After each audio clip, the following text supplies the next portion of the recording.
नमस्कार दोस्तों, आपका स्वागत है हमारे चैनल रचना वॉइस में। आज की कहानी है अंतिम यात्रा। चलिए शुरू करते हैं आज की ये कहानी। एक गांव में एक बुजुर्ग आदमी की मौत हो गई। उसके बेटों, सगे संबंधी और गांव वालों ने मिलकर उसके अंतिम यात्रा की तैयारी की। उसकी अर्थी तैयार की गई और उसे शमशान की ओर लेकर जाने लगे। अभी वो लोग कुछ ही दूर पहुंचे थे कि वहां पर दूसरे गांव से एक आदमी आया।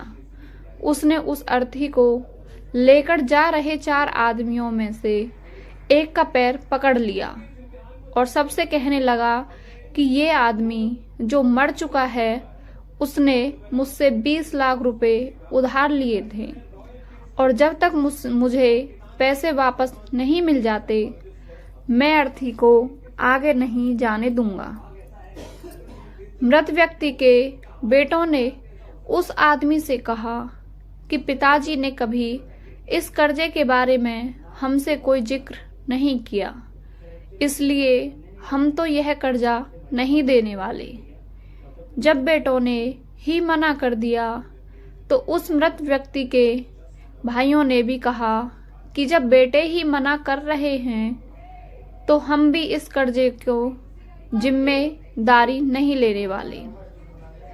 शमशान यात्रा में शामिल कोई भी आदमी पैसे देने के लिए राजी नहीं हुआ। दूसरे गांव से आए उस आदमी ने अर्थी को आगे भी नहीं जाने दिया, जब तक कि इस घटना की खबर घर की महिलाओं तक न पहुंच गई। मरे हुए आदमी को एक बेटी थी।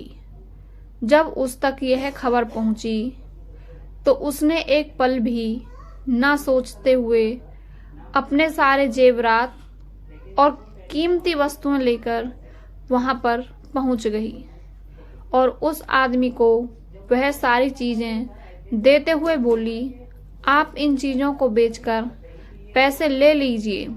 अगर कुछ कम पड़े तो वह भी मैं आपको धीरे धीरे लौटा दूंगी, लेकिन मेरे पिताजी की यात्रा को मत रोकिए। इस घटना को देखकर सारे गांव वाले दंग थे।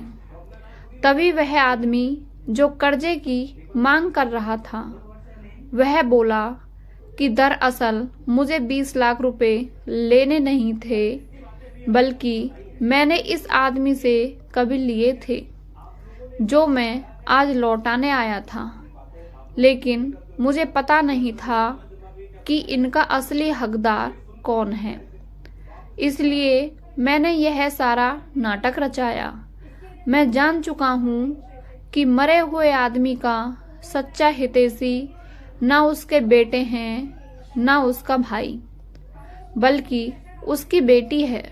इसलिए यह सारे पैसे मैं उसके हवाले करता हूँ और अपने कर्जे से मुक्त होता हूँ।